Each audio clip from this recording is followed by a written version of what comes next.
Hello, and welcome to the second episode of the commentary series. I'm Jay, and today we will discuss some of the topics touched upon by the YouTubers Sargon of Akkad, Triates, Hassan Piker, Destiny, Nick Fuentes, with Asmon Gold as co-host during Trainwreck's political podcast. I'm gonna touch on the topics discussed in the first hour, so let's begin. The first minutes consists of Trainwreck giving some small introduction to the guest, with Asmon Gold a point. Now the first 5 minutes are about the participants introducing themselves. Destiny starts first, saying that in the United States he would describe himself, be described as a progressive, and economically he doesn't know where he would necessarily fall. He clearly states he is a defender of capitalism, but I also believe, in his words, we need a lot of governmental intervention for capitalism, so either like a neoliberal or a social democrat. And he argues for progressive social issues, in his words, so making sure that everybody in society is nice and happy and accounted for. Argon of Sakad, Sargon of Akkad, is just an English liberal, and he thinks that the less states interfere in people's lives, the better. He doesn't know, but he thinks he should live in a sovereign country, and that's why he's a member of UKIP. He is for individual rights and is pretty socially liberal and quite fiscally liberal. And he also thinks Catholicism is the best alternative of the options available. Hasanabi says, I'm broadly speaking an anti-capitalist. I understand that there are certain structural inefficiencies built into capitalism that create a lot of conflict, and I think we need to address those problems, not just at the social level, but by advocating for social change, but slowly and surely through democratic procedures which ultimately give ownership back to the workers, of course. And that's my perspective. Nick Fuentes says he also does a podcast, America First, all new, trying to put that behind me, like, okay.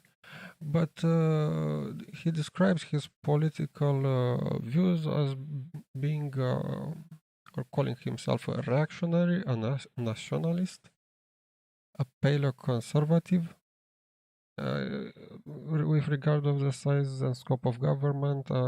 He would say he's indifferent to the size of the government so long as the will of the people is executed, so long as virtue is upheld. In economy, he would probably say he is a capitalist, although with major skepticism, with major trepidations, because he thinks things have not gone so well in the past couple of decades with capitalists. So he's for a significant amount of regulation, and that's generally his position. So, okay, now those are very nice words, but still remember these self-descriptions. They will be very, very, very extremely relevant in a bit. Oh yeah, and Destiny happily quips that Blair White is one of the least informed people on human rights, so it's better that she is not here. Because, talking trash about people who have direct experience must be something that gets you debate points in his imagination. The first topic is stated by Asmongold to be Trump's transgender ban and how those individuals are not able to serve in the military, ban which became effective on April 12, 2019. And there was obvious pushback on lots of different reasons and people stating how much money trans people cost and so on. And that the discussion should start with the out-of-state team, which would be Nick and Sargon, to give their opening thoughts on the subject. Do you want to take the lead on this one? Honestly, I actually don't have any particular feelings on the Trump transgender military ban. I mean, joining the military isn't a right, so I mean, it's really down to the administration in charge, I would say. Personally, I probably wouldn't, but I mean, I'm open to hearing arguments from both sides. I'm really not invested in this one, so I'm looking forward to hearing what you guys think. Well, Nick, So, from the very beginning, we have Sargon not understanding that even if you frame a topic in terms of rights, there are clear connections with the mechanics of how that topic works in the real world. And of course, there is a deep connection with the history of those rights, especially since both US and UK law, although through different means and procedures, use and have clear landmarks and precedents which affect things in the present and of course in the future. Now, if he would have said that he is uneducated on the topic, we would totally have understood that and accepted his position. But Sarkon says that he doesn't care about how things work, and he clearly reduces a complex topic to only the issues of transgender rights or the issues of serving in the military or not. Let's move on and see if the others catch it. I mean, I'm open to hearing arguments from both sides. I'm really not invested in this one, so I'm looking forward to hearing what you guys think. well, Nick, I'm sure is. So let's hear. What do you think, Nick? Absolutely. That's a little rough, Sargon. You're leaving me out to dry here. A bit of a centrist. That's okay. Well, I I'm hate to say, more but we're not on the same side. yeah. Okay. Well, I'll try to convince you. I'll try to win you over. Yeah, So, my feelings on this are basically ambivalent also. I look at all these people who try to get involved in the military, and I just sort of scratch my head and wonder why. We look at women who want to join the military, we look at transgenders who want to join the military, and I think, why should anybody want to be so gung ho and excited to do what? To go fight for Israel in the Middle East, to go and do all this other stuff abroad that really has nothing to do with our national interest. I will say, however, that if we look at the end game. What is the mission? What is the purpose of the military? Well, the purpose of the military, well, I guess theoretically, what the purpose of the military ought to be is to defend the interests of the United States of America, foreign and domestic. And I think that if you're looking at how we can fulfill that end, if we're looking at how we can fulfill that directive, we ought to have people that are the best and the most capable to perform those tasks.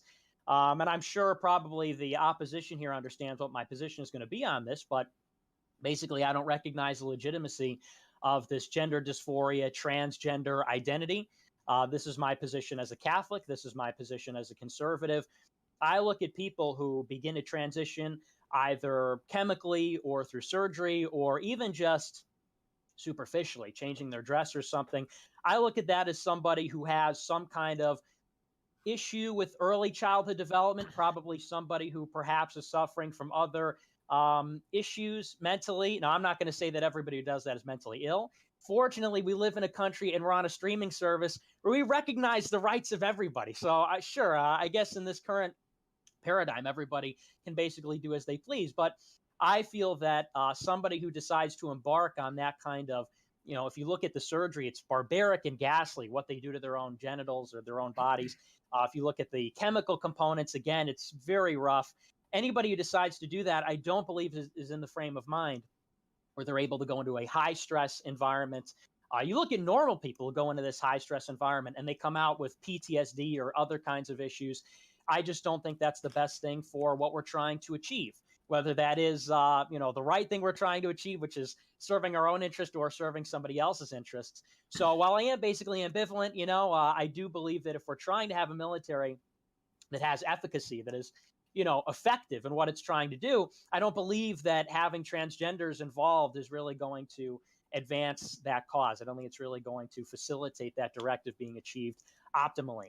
So I'm basically against it.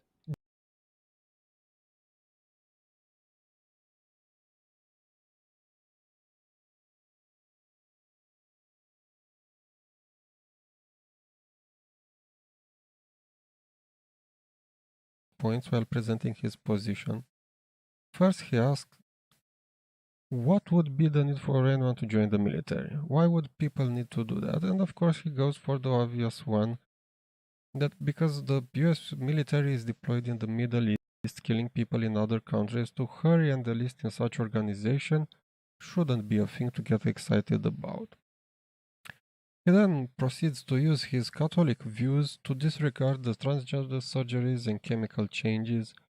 He also argues that having all sorts of chemical added to one's body along the surgeries, the stress of surgeries, and adding to potential very high level stress of PTSD isn't something which could increase the combat capability of that person and the unit overall. Both points, joining the military and the chemical effect, compounded with the stress levels, are legitimate points. There are still problems with his points, like how his first point, joining the military, is reduced to killing people, which in a very disingenuous way excludes any other valid reason to join military, like a stable job for a couple of years with a stable income, along real educational possibilities and healthcare coverage. Also, even if it excludes, it doesn't invalidate the fact that people living today with most of the jobs being closed and or moved overseas or to other states, that's because capitalist owners want to pay even lower wages, having a stable opportunity with all the above mentioned benefits could be an attractive option.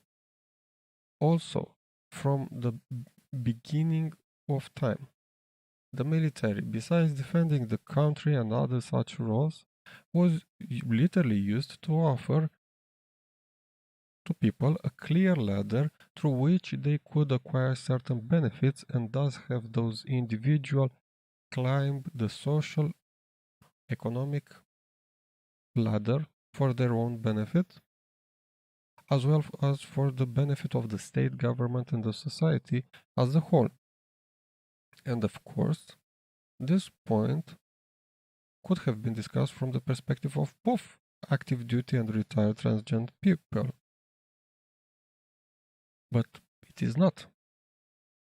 The second point Nick Fuentes is making is about the combination of effects between the stress of a person needing to transition, the stress of finding a solution, going through it, and compounding it with the stress of boot camp and working in a military, possibly in a real world scenario. And true, this is a complex topic, which can be easily misconstrued, even more so since the field is quite new and the body of evidence pointing to the successful or not successful outcome of a transgender procedure is changing with each year passing. This could be one other very interesting topic to be discussed, with various conflicting points being put next to each other. But unfortunately, it isn't done in such manner or spirit. Not by Nick Fuentes, and maybe more importantly, not by any of the other guests. Now, of course, Asmon Gold goes on and forgets he is a moderator and starts taking sides and showing his bias by asking loaded questions. I'll open on this if you don't want to. This is one of my favorite topics. I mean, yeah, I'm gonna throw it up to Destiny in a second. The only thing I was going to say is that unfortunately, the way the military-industrial complex is set up, the United States currently treats the United States military as a jobs program, and the Department of Defense is the largest single body that hires the most trans people worldwide. And the fact that Donald Trump, on a whim, has decided to ban transgender troops from serving and leaving out more than 12,000 active duty service members in the street without a future is kind of disrespectful. But even beyond that, it is also not cost effective. It actually costs more money to track down whoever is trans and kick them off service. It costs, even if you were to allow all trans members to get gender confirmation surgery, it would cost a fraction of what it costs for the military to pay for Viagra. So, and as far as combat readiness goes, medical professionals happen to disagree with Nick, but I'm sure, given the fact that he already said sneakily that normal is the opposite of trans during his conversation, that his perspective is a little bigoted. And it too. Isn't that Okay, so Hassan Abi brings up the point I made earlier that the United States treats the military as a job program and that the Department of Defense is the largest single body that has the most transgender people worldwide. And he specifies that it is problematic that Donald Trump, as president, on a whim, imposed this ban on trans people, which lets 12,000 transgender people on the streets. As well, he mentions the cost of tracking down and identifying transgender people and the cost of allowing and paying for their transition surgery, which would cost less, a fraction of what it costs the military to pay for Viagra. These are very important points, and they could be the start of a very meaningful discussion. But of course, Hassan Abi consider throwing some cheap remarks about Nick Fuentes more important. Probably he feels threatened by Nick Fuentes and doesn't believe that his own arguments are strong enough and are worthy of discussion. Sargon of Akkad raises the question with regard of what is normal. Nick Fuentes kind of helps Sargon understand that the debate and terminology moved on, and being on the other side of the pond left Sargon without the proper terminology, which would be normative. And Fuentes points out that would be more appropriate than normal. And of course, Asmon something interjects saying that it is debatable if normal or normative is correct, the correct definition, thus denying Hassan Abi argument, but also shutting down the more appropriate terminology freshly adjusted by Nick Fuentes to normative. Well, if you want to tell the audience that you have zero knowledge of the topic, its terminology, and how to moderate, this is how you do it. But then again, why do you keep having this high expectation? Yeah, okay, so firstly, the premise that we have the best and most capable people in our military is already not true. It's volunteer military, right? So basically, some people volunteer if they pass whatever requirements we set for them to pass. So whatever your requirements are, coming out of basic training or whatever, background test or whatever, as long as you pass that, you're good to go. So this was already studied by the Department of Defense. Our military's already had transgender people in the military. There's it's anywhere between like 1,000 to 10,000 people who are transgender, who are identified as transgender people are in the military, and they perform fine. This idea that everyone's going to get PTSD or all these people are going to die in combat, 80% of military roles are non-combat roles. Like a lot of what our military does, like not all these people even deploy, let alone actually see an active combat zone, let alone when you are deployed or even deployed into things that are even near combat zones, right? There are plenty of jobs that could be filled occupationally in the military that are non-combat roles. I mean, for the other stuff in terms of like the other kind of loaded things like the surgery is barbaric or the chemical parts, or I mean, I don't know. I can only go by what the science says there. And I mean, all of that is approved by the APA and it seems to be effective in helping transgender people, live their lives. So I don't know how that's relative or how that's relevant to any of the military stuff. But yeah, I guess for the military stuff, like most roles in the military are non-combat, and the effectiveness of transgender people has already been evaluated by the military, and they've already been integrated into the military in an effective fashion. I don't know why we would change that with weird executive orders. Could you elaborate a little bit on what you said about the effectiveness? Yeah, so in the military, there are tons of non-combat roles, right? These are support roles. These are these can be things domestically. There are just tons of these types of roles. Transgender people already seem to be able to fill these roles, and they do it in an effective manner. So, for instance, one of the things I believe Trump said was that, well, when you get transgender people in the military, they have all this gender dysphoria, and it's ruining their lives, and they need all this support and their help. None of that was ever borne out in any of the research. The military already did, a lot of research related to transgender people to see if it was effective to have them in the military, or if they were wasting a lot of money, helping them transition and all of this stuff. And none of that ever seemed to be substantiated. It seemed like the integration of transgender people into the military was working pretty effectively. Do you concede in any way that rules per capita would cost the military more than a normal individual, or excuse me, not normal, normative individual? So per capita is kind of a hard way to say that. Like, if Okay. we were randomly selecting transgender people from society and throwing them into the military, then yeah. But the people that make it into the military are already passing. There's already a selection happening there. These are people that have made it out of basic training, and these are people who've already been evaluated to be like good members serving in the military. So once they've made it past whatever requirements they have to go through to get into the military, then yeah, then they're fine. Sure. So here we have Destiny talking about we have the best people in the military is already not true. See, this is how you build a straw man and pretend to debunk the stuff you just made up. The discussion was like Hassan Abi mentioned about the 12,000 or so trans people already existing in the military. Pay attention, Destiny. Your little excursion through passing the test is a waste of breath, and considering internet and streaming platform use electricity, it's just you adding to the pollution. Worried much about the global warming? Now, Destiny brings up a number between 1,000 and 2,000 people who identify as transgender, although earlier Hassan Abi mentioned 12,000. Good thing that being on the same side doesn't compel you to have a spine and clarify the other's position. Or maybe the moderator, Asmon something, could have been careful and ask for a clarification, but nope.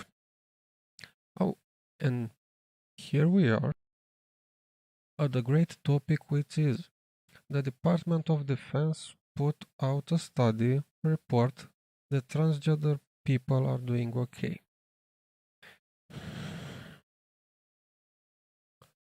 Do you remember that during the Second World War, the American army was very small? Actually, this was one of the reasons the US government made all the efforts not to engage with the German armies up until the moment the Soviets literally beat them into oblivion. Or almost into the oblivion. But still beat them. Thus, they needed to get anyone in, and the soldiers would be sometimes reported to be at very high levels of insubordination, which in the end resulted in a huge number of war crimes and rapes. What did the Department of Defense had to say? That insubordination is our strength, is our secret weapon. Lots of those soldiers ended up dead, and lots of war crimes were committed because a secret weapon and something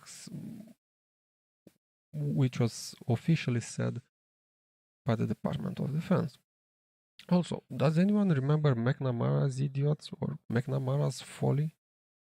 They are the hundred thousands of citizens which, according to the rules written down by the army, probably the same Department of Defense, shouldn't have been drafted to the military. But they did 180, drafted them and brought them in various conflicts like Vietnam. Later in war, few of those mentally challenged people proved to be very useful and very brave. Yet there were plenty of cases in which they were abused, beaten, killed by their own, or caused the death of their own comrades.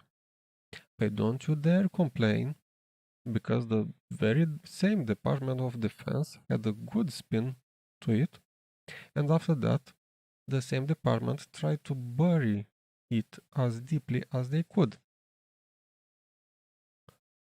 We can also talk about the rapes and how in the later years, with the introduction of women in larger numbers, we saw an increase in the number of rapes, and how what was the position of the Department of Defense or other branches, other bodies on these topics. But I'm sure it will come up later. We can also mention the constant complaints about cronyism and nepotism and how standards were lowered and continue to be lowered to make entry possible for individuals who aren't supposed to be in some units, especially some of them being the elite units. I'm sure that the Department of Something has something to say, maybe probably a study about that also. So, is my point about transgender people being unruly, insubordinate, dumb soldiers? No. My point is about the military constantly making mistakes, which had and will have a harsh cost, which will be paid with human lives and, of course, also cause material damage, and later they will write some report bragging about how awesome things were or about how the mistakes and the decision taken with ill even intent were really affecting the military people or the citizens in the war zones that much. So, will transgender people cause loss of human lives and material damage? Again, no. The point I'm making is to blindly trust the military, the defense department, or whichever other military agency that puts out a study and to immediately rant that the study is correct and not biased nor politically motivated is you magically talking about a very, very, very high standard existing in these governmental branches and agencies. Even more so, considering that these YouTuber podcasters, these folks at home in front of their PCs who aren't under oath with the government of the United States, while having a casual conversation in which they pretend to care about the individuals, they aren't able, they don't have the common sense to ask some pertinent questions, or at least to be skeptics towards the stuff spewed by the government. Remember how in the beginning they all presented themselves and talked about how they believed this and that about the relationship between them, their ideas, and the government? Yep, that was all just bullshit.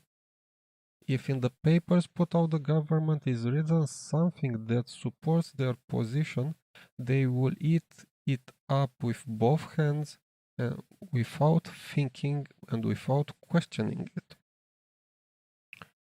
Of course, Asmon something kindly asks Destiny to elaborate upon the effectiveness of the transgender individuals, and Destiny tells us that in the military there are tons of military roles, even domestically, and repeats the already stated by the Defense Department that transgender people do their jobs properly.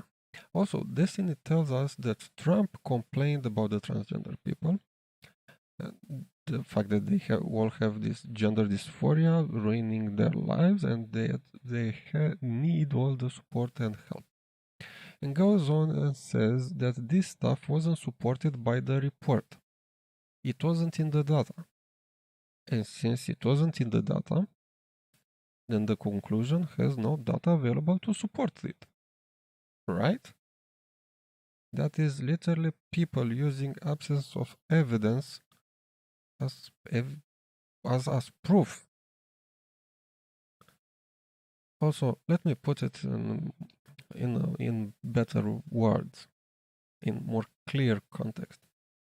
A governmental agency did a report, and according to Destiny, the report tried to show if the money spent on transgender surgeries were well spent. Come on, people. What is a governmental agency? Obviously, it's a governmental agency. What do? They usually get busy with spending their budgets. And what happens if an agency doesn't spend its entire budget? Well, next year, the agency receives less money. Thus, every governmental agency will always make reports about how awesome and excellent they spend the money allocated to them.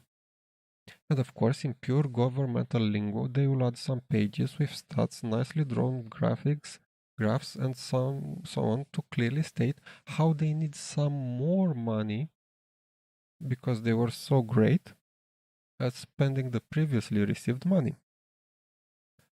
Yeah, all the agency branches and organizations funded by the government are doing it. Yet somehow in this very instance, this report is not influenced by a huge culture of spending and overspending and self-congratulating. Listen, people, if the transgender people can find a better life through these surgeries and interventions, and if the government can help them, sure, let the government pay for it, let them have it. But this topic and this position brought up by Destiny clearly shows how people in pursuit of simply scoring points go on and disregard the most basic skepticism, especially when the points they try to make are connected to governmental organizations which they themselves said they do not trust. Also, it is very interesting how none of the participants seems to react when hearing these aspects, which add up in a negative way, and I will address it in a bit. Asmon goes on and asks Nick Fuentes about his opinion regarding the money being spent on transgender people, and Nick Fuentes has an awesome take, which goes like, I don't care about the fiscal cost, which also is pointing out Hassan Abi's default topic being the money and not the human argument of let them have the treatment. This is an awesome point, especially since the government and the military waste insane amounts of money. Thus, some extra spending on some people, a category of people, a group of people, is not and should not be an issue. Especially, like Nick says, the truth is the government prints as much money as they need. And of course, the folks and their children inherit the debt without ever properly being asked about their permission. And this is a twofold problem. One, if there is a need for money for a certain endeavor, sure, invest those money, help those people. Would this expose the underlying problem with regard to whom picks up the tab? Well, it should. But none of the folks present here, although they declare loudly about caring about the citizens and so on, doesn't take a moment to discuss how the topic of spending more money and of course taxing the people more is justified or not, and what it can be done in to better way to make it such that it doesn't negatively impact the population. But it is done in a way that can benefit everybody. Again, arguments could be made for both financing or not financing the transitions in the constant context of what and whether the government should spend free money for the individuals. This could turn into a great discussion with awesome points, but it seems these folks don't really want to engage in meaningful conversation. Of course, Hasanabi has to make some stupid and bigoted remarks, and of course, Asmon something has to fail to address it. And of course, also Destiny chimes in with another dub remarks, which also Asmon something fails to acknowledge and take action. So, let's sum up some of the things I promised earlier to address and evidentiate their importance. Is it possible, due to the existing election process and based on the existing laws and the existing constitution, to elect a person which, according to Hassan Abi, can throw thousands of people out of their jobs from one day to the next? Yes. What did all the leftoids, centroids, and rightoids present in this panel said and did as a result? Nothing. They just enabled the sole solution, which was the existence of the army, which the same army, if in any way, shape, or form is tampered with, could easily put out of their jobs thousands of people instantly. But only Trump is bad. Of course, certain Trump policies were really stupid and bad. But the fact that thousands of people have no safety, no backup to meaningfully continue their life, is something that can be changed by all these people saying they are concerned.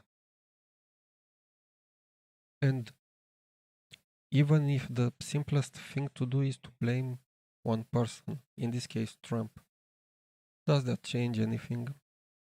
Nope. On the positive and constructive side, there could have been at least legislative projects, initiatives, or other large-scale talks, designs of organizations and solutions which could reallocate these huge amounts of people to other jobs and services. And one could sleep soundly knowing that whether if Donald Trump or any other president gets away with their stupid ideas, or if somehow everybody on planet Earth decides to hold hands and sing Kumbaya, and suddenly we don't need the military people anymore, all those former military folks won't just celebrate for one day and get so depressed next day because they're out of their jobs and cannot help their families or make their own families. They, literally go and commit suicide. So yeah, with this kind of constructive thinking, with the backup plans, they could and would have a meaningful way. They could continue working. They have a real sense and measure of their own independence and worthiness. But yeah, I know, smart, coherent, and dedicated people who are really concerned with finding foolproof solution to societal, presental, and probably future problems are a rarity. And they are definitely not the ones talking on this podcast. The present ones cannot agree on water being wet, being there just for lame gacha moments. Never mind really putting aside their differences for what is ultimately a very serious problem concerning a huge number of people which are actively being discriminated against while being treated as political chip, not as human beings. So what we see here is just some empty posturing for the sake of the gacha moments and some cash. This is how easily it is to sell your fellow people, some who are really in distress, while lying to their face that you care. Okay, Asmon Somethings again asks Nick Fuentes about if and how his religious beliefs influenced his position on the transgender topic. And Nick Fuentes says that yes, philosophically, he knows that what it means to be a man and what it means to, and that these facts are bigger than some change certain people decide to take in the middle of their life.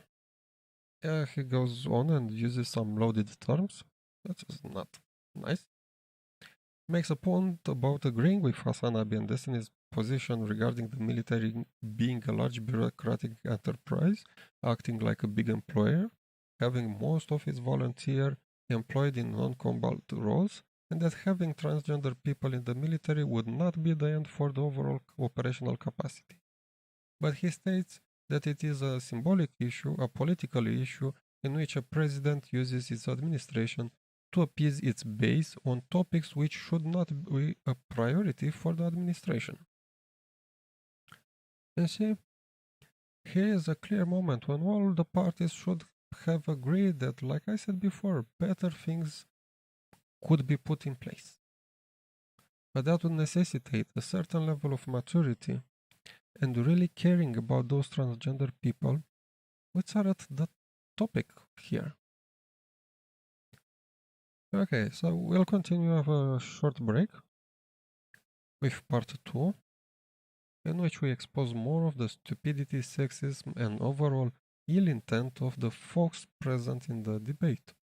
A second part in which they will touch upon the topic of women and show their complete disregard for human life and for real world solutions, which could greatly improve the situations of the groups of and categories of people discussed here, and of course of the society at large.